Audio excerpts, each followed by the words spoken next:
My name is Portia Zaire. I am a clinical associated faculty here at The Ohio State University College of Nursing, and I typically work with primary care workforce development curriculum.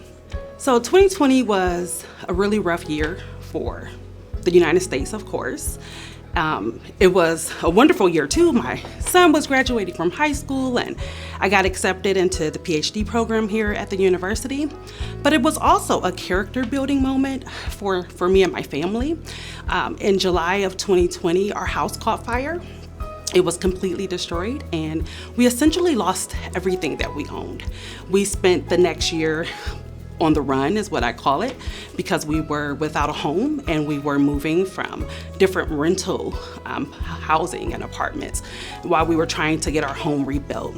It was a very stressful time for me and my two children and my mom who lived with us and my husband, just trying to figure out, where do we go from here? How do we rebuild? What is all the things that we need to do to be able to manage what is happening? You know, we lost our furniture, we lost our appliances, all of our beds, our clothing, things that were important to us, pictures, you know, all the things that you have built over your life so that you can create this very comfortable place.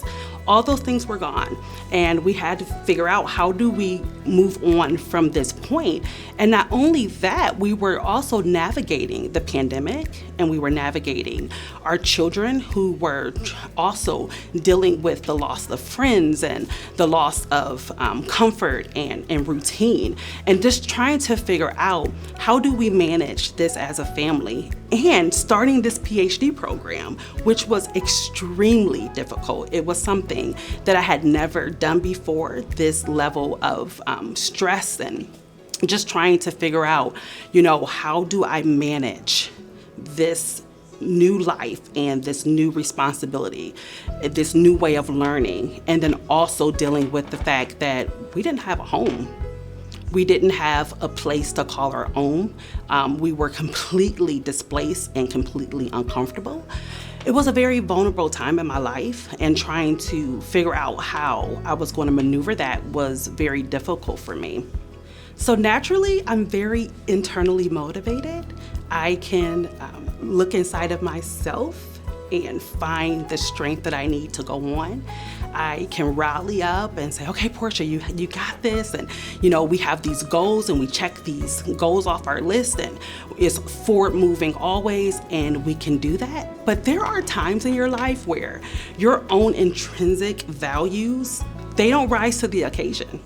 And you have to lean into your support system.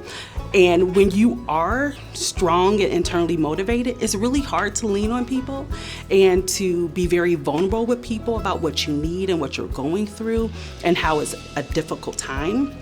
So I had to, one, give myself space to be able to be vulnerable with people around me, my friends, my family, my husband, the people that I work with, my professors. I had to let them know that I'm struggling right now and I need help.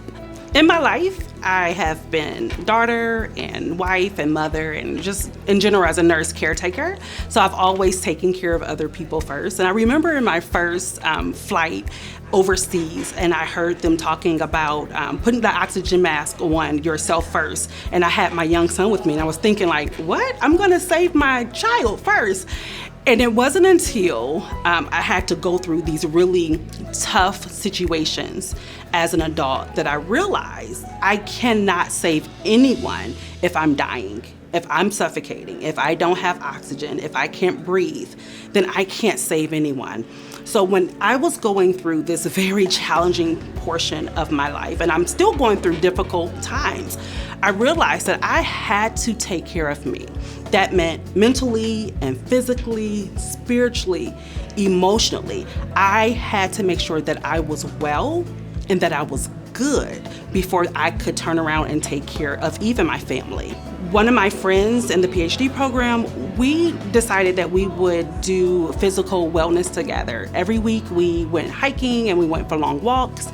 And we went to the gym and did the elliptical machine and the treadmill, and we did yoga. And it was very helpful in order to ground myself and to get myself healthy physically, and just having that time to just, think and clear my thoughts, and to be able to breathe, and to be able to really get myself under control. Community is very important to get through tough times. You need to be able to lean into people and be able to rely on people. And for my community, I have a diverse group of people who can tell me what I need to hear when I need to hear it, and then also tell me the hard things that I don't want to hear when I need to hear it. So I'm able to call on those people and talk to them and tell them what I'm struggling with, so that they're able to talk me down and talk me through the different situations that I'm going through. Life is hard. I learned that I am capable of doing hard things. I am really capable and really good at navigating trauma and being able to navigate picking up the pieces of your life and putting them back together again. What I was not so good at was reaching out and doing it with someone. I'm really good at doing it myself and by myself and for myself. What I had to learn was how to do that with someone else. So my suggestion and my recommendation for others is to find you your people and your person that you can do that with. It makes it so much easier.